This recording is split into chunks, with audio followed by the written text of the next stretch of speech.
So మనం ఛత్తీస్గఢ్కి వచ్చాము. Hidma village పూవర్తికి వెళ్ళే దారిలో మనం వెళ్తా ఉన్నాము.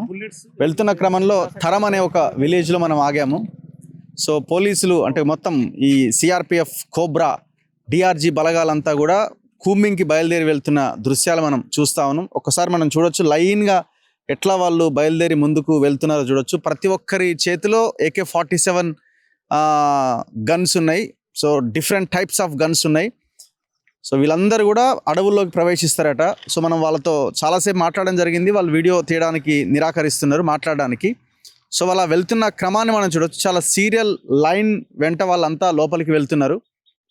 సో ఇన్ఫర్మేషన్ రాకపోయినా వాళ్ళ డ్యూటీ వాళ్ళు చేస్తున్నారు. మనం వచ్చే దారిలో దాదాపుగా కొన్ని పదుల సంఖ్యలో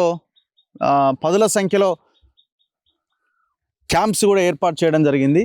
సో ఎక్కడ ఏమాత్రం ఇది లేకుండా ఒకసారి మనం చూడొచ్చు. ఎక్కడది Jagargunda and Pamed 21 kilometres. Pamed right side మనం లెఫ్ట్కి వెళ్తే 35 కిలోమీటర్స్ ఉన్నది. సో ఇట్లా ఏది పామేడ్ అన్నదా? ఓకే. సో నా పక్కన ఇన్నయ్య గారు కూడా ఉన్నారు. ఒకసారి మనం వెళ్తున్న మార్గంలో ఇది థరం అనే ఒక విలేజ్. ఇది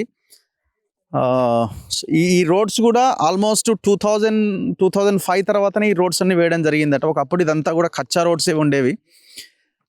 సో మనం ఆవపల్లి అనే విలేజ్లో మనం దిగడం జరిగింది. ఆవపల్లి నుంచి బాసగూడ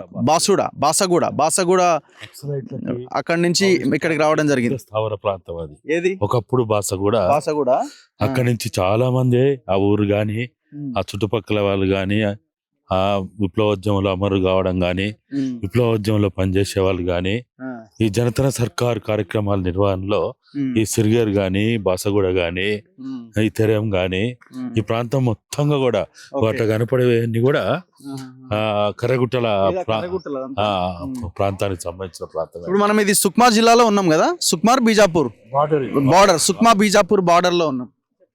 బార్డర్ ఇది కొంత ముందుకు పోతే సుక్మా ఎంటర్ అవుతాం. ఇప్పుడు హిడ్మా విలేజ్ కి మనం వెళ్తున్నాం. పూవర్తి విలేజ్ అది సుక్మా జిల్లా కిందికి వస్తుంది. సుక్మా జిల్లా పూవర్తి. ఇప్పుడు మనం ఉన్నదేమో బీజాపూర్ సుక్మా బార్డర్ ఏరియా. మనం దిగిందేమో బీజాపూర్ జిల్లా ఆవపల్లి నుంచి మనం ఇక్కడికి వస్తున్నాము. బలగాలు మొత్తం కూంబింగ్కి వాళ్ళంతా బయలుదేరి వెళ్తున్నారు. ఎన్ని క్యాంపులు ఉంటాయి నేను అనుకోవడం, మనం దాదాపు ఒక 5-10 క్యాంపులు చూసినాం ఇప్పటి వరకు మనకు దారిలోనే. దాదాపుగా ఇప్పుడు రోడ్ సైడ్ ఉన్నాయి ఇంకా తక్కువ. దాదాపుగా ఇప్పుడు అటవీ ప్రాంతం లోపలికి పోతే సుమారు ఇప్పుడు వరకు లెక్క తీస్తే మాత్రం ఒక 500 పైగా క్యాంపులు ఉన్నాయి. 500 పైన క్యాంపులలో 500 పైన క్యాంపులు. అంటే ఇంతకుముందు మీరు పనిచేసినప్పుడు ఓన్లీ రోడ్ సైడ్ క్యాంప్సే ఉండేవేమో. అప్పుడు 2004 నుంచి 2009 దాకా అంతా కూడా సల్వజుడము నాయకత్వంలో సల్వజూమి యొక్క జులుము కానీ అరాచకాలు కానీ ఇప్పుడు జరుగుతూ ఉండేవి. ఇప్పుడు డిఆర్జీ రూపంలో కానీ కోబ్రాల రూపంలో కానీ సిఆర్పిఎఫ్ బలగాల రూపంలో కానీ అనేక రకాలైనటువంటి క్యాంపులు ఇవి. తెలిసిన క్యాంపులు కొన్ని, చెప్పని క్యాంపులు కొన్ని. డిఆర్జీ ఉన్నాయి, వాళ్ళు చెప్పరు, బయటికి చెప్పరు. కోబ్రా ఉన్నాయి, బయటికి చెప్పరు. కొన్ని చెప్పినాయి. సిఆర్పిఎఫ్ మాత్రం ఖచ్చితంగా సెంట్రల్ రిజర్వ్ ఫోర్స్ కాబట్టి వాళ్ళ యొక్క డేటా మొత్తం ఉండాలి కాబట్టి ఓపెన్గా ఉండాలి. ఇప్పుడు డిఆర్జీ వాళ్ళు చనిపోయిన అనుకో వాళ్ళ శవం కూడా చూపెట్టారు. అవసరం ఏముంటది? వాడు ఆదివాసే కదా. డిఆర్జీ ఈక్వల్ టు వాళ్ళు అందులో పనిచేసిన వాళ్ళని రిక్రూట్ చేసుకున్నాం అంతే. ఒకప్పుడు సల్వజుడు ఎట్లనో ఒకప్పుడు ఇక్కడ సల్వజుడు తెలంగాణలో అయితే రజాకార్లు, ఛత్తీస్గఢ్లో అయితే అప్పుడు సల్వజుడం. ఆ సల్వజుడం మారు పేరే ఇప్పుడు డిఆర్జీ. అదేమో అన్అఫీషియల్ ఆర్మీ, ఇదేమో అఫీషియల్ గా రిక్రూట్ చేసుకున్నారు. అఫీషియల్ డిస్ట్రిక్ట్ రిజర్వ్ గార్డ్ పేర్లతోటి గ్రామాల్లో పనిచేసిన మిలిషియా కావచ్చు, లేకపోతే ప్రభుత్వాలకి దాసోమై లొంగిపోయినటువంటి వాళ్ళు ఎవరెవరైతే ఉన్నారో వాళ్ళందరినీ కూడా వాళ్ళు చేర్చుకొని వాళ్ళకి ఏదో నెలకి 10,000, 15,000, 20,000 ఇచ్చుకుంటున్నది. ఇప్పుడు ఆ డిఆర్జీలో కూడా సంక్షోభం మొదలైందట. ఇప్పుడు ఇంకొక వీళ్ళు అన్నట్టు ఏది అమిత్ షా గారు చెప్పినట్టు మార్చి 2026కి అయిపోయింది అనుకో. మరి అయిపోయిన తర్వాత డిఆర్జీ పని ఏంటిది? ఏం చేయాలి వాళ్ళు? వేరే డిపార్ట్మెంట్ లో ఏమైనా రిక్రూట్ చేయాలి, వాళ్ళని ట్రాన్స్ఫర్ చేయాలి అందులో. ఇప్పుడు ఈ పనికి మరిగినోడు ఇంకే పని చేయలేడు. ఇక ఈ పనికి అలవాటు పడ్డోడు ఓకే. ఇవాడు ఇంక వేరే పనులు ఎక్కడ చేస్తాడు, చేయలేడు కూడా. ఇప్పుడు చాలా మంది కూడా చాలా ఆందోళనకు చెందుతా ఉన్నారు. ఇప్పుడు ఈ పని అయిపోతుంది, మరి ఏం చేయాలి మనం, ఏం చేయగలుగుతాం మనం తీసేస్తారు, ఎక్కడ పోయి బతుకుతాం అని ఆల్రెడీ వాళ్ళలో అక్కడ అంతర్గత మధురం మొదలైందని చెప్తా ఇప్పుడు ఇప్పుడు ఈ ఏరియా అంతా మావోయిస్టులకి పెట్టని కోట కదా ఒకప్పుడు. మీరు పనిచేసిన కాలంలో ఇట్లాగే ఉండేవా ఈ వాతావరణం అంతా, ఈ రోడ్స్, ఈ వెహికల్స్? అప్పుడు ఎక్కడి అసలు అప్పుడు మొత్తంగా కూడా కాలినడక, లేకపోతే సైకిళ్ళు, ఎడ్ల బండ్లు, ఇవే గాని ఈ వాహనాలు ఎక్కడి, లేకపోతే ఈ రకమైనటువంటి అంటే ఈ బయట వాళ్ళు వచ్చిన వాళ్ళకేమో ఇది అభివృద్ధి అనిపిస్తుంది. ఇది అభివృద్ధి, ఏం అభివృద్ధి ఉన్నది? మొత్తం కూడా కల్ముషం అయిపోతా ఉన్నది. వాతావరణ కల్ముషమా, లేకపోతే అనేక తిండి పదార్థాల కల్ముషమా, లేకపోతే ఇంకా అన్ని రకాలైనటువంటి అనర్థాలకు దారితీస్తుంది. కానీ అసమానతలు పెరుగుతా ఉన్నాయి. అసమానతలు పెరిగి మనిషి యొక్క లక్షణం, మానవత్వం యొక్క లక్షణం కోల్పోతున్నాయి. తెలుగువా?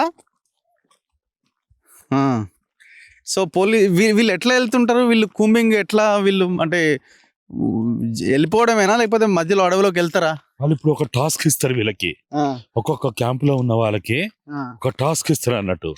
వాళ్ళు పర్టికులర్ ఏరియా అనేది ఒక టెరైన్ భూభాగం చెప్తారు వీళ్ళు.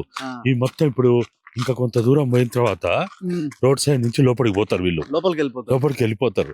పోయి కనీసం వాళ్ళకు ఒక రేడియస్, ఒక 3 కిలోమీటర్లు, ఒక 4 కిలోమీటర్ రేడియస్ లో వాళ్ళకి తిరగాల. ఇప్పుడు వాళ్ళు అందరు ఆగుతున్నారు కదా, వాళ్ళకి ఏదో ఇన్ఫర్మేషన్ ఉంటది. ఇప్పుడు ఇక్కడ ఉన్నారు, ఇప్పుడు ఇక్కడి నుంచి వాచ్ తీసుకోవాలి వీళ్ళు. ఇప్పుడు వాళ్ళకి ఏదో ఈ ప్రాంతంలో ఏదో అనుమానం ఉంటది ఇక్కడ. ఇదంతా ఖాళీ చేసేసినాం అని చెప్తుండే కదా, మొత్తం ఇలా ఇక్కడి నుంచి అంత వెళ్ళిపోయారు ఈ బస్తర్ ఏరియాలు ఇక్కడి నుంచి అని ఉంటారు కదా గ్రామాల్లో. ఇప్పుడు గ్రామాల్లో ఉన్నటువంటి వాళ్ళ దృష్టిలో ఏంటంటే ఆయుధాలు పట్టుకొని డ్రెస్సులు వేసుకున్న వాళ్ళే మావోయిస్ట్ అనుకుంటారు. అట్లా కాదు కదా, మావోయిస్ట్ ఎన్ని రూపాయలు ఉండొచ్చు కదా. కాబట్టి వీళ్ళకి ఏంటంటే గ్రామాల్లో ఉన్నటువంటి వాళ్ళతోటి వీళ్ళకి పనులు జరుగుతూ ఉన్నాయి, సమాచారం అందుతా ఉన్నది. వీళ్ళకి దొరకరు, వాళ్ళు నీళ్ళలో చేపలు ఎక్కుంటారు, వాళ్ళకి ఎక్కడ దొరుకుతారు వాళ్ళకు. కాబట్టి అయినా కానీ ఈ రకంగా బెదిరింపులు చేయడానికి, ప్రయత్నాలు చేయడానికి విస్తృతంగా ప్రయత్నాలు చేస్తున్నారు. వాళ్ళ దృష్టిలో ఏంటంటే వాళ్ళకు కూడా తెలుసు వీళ్ళని చంపలేము, మావోయిజాన్ని చంపలేము అనేది వాళ్ళకు కూడా తెలుసు. కాకపోతే ఏంటంటే అదిరిచ్చి బెదిరించి ఏదో చేసి మొత్తం ఈ భూభాగాన్ని మొత్తం వాళ్ళ టాస్క్ ఏంటిది, భూమి కావాలా వాళ్ళకి. ఒకవేళ మావోయిస్టులు ఉన్నా, వాళ్ళు ఏ రూపంలో ఉన్నా, వాళ్ళు కామ్గా ఉంటే ఏది కూడా ఎదిరించకుండా, మాట్లాడకుండా, ప్రశ్నించకుండా ఉంటే వాళ్ళకి సమస్య లేదు. ఇక్కడ రాబోయే రోజుల్లో ఇక పెద్ద పెద్ద మిషన్లు వస్తాయి ఇక్కడికి, పెద్ద పెద్ద డేరాలు వస్తాయి, గుడారాలు వస్తాయి. ఇక అన్ని ప్రపంచ దేశాల్లో ఉన్నటువంటి పెట్టుబడిదారులు, తెల్లోళ్ళు, ఆఫ్రికా వాడు, ఆసియా వాడు, అమెరికా వాడు, లేకపోతే జర్మనీ, ఇటలీ, మొత్తంగా కూడా వాళ్ళందరు ఇక్కడికి వచ్చి ఇక్కడ ఉన్నటువంటి ఈ మొత్తం ఇంకేం కనపడదు మనకి. ఇంకొక 10 ఏళ్ళ తర్వాత మనం బతుకుంటే, మీరు నేను వస్తే ఇంకా ఈ అడవి ఇట్లా చూడలేము. ఇక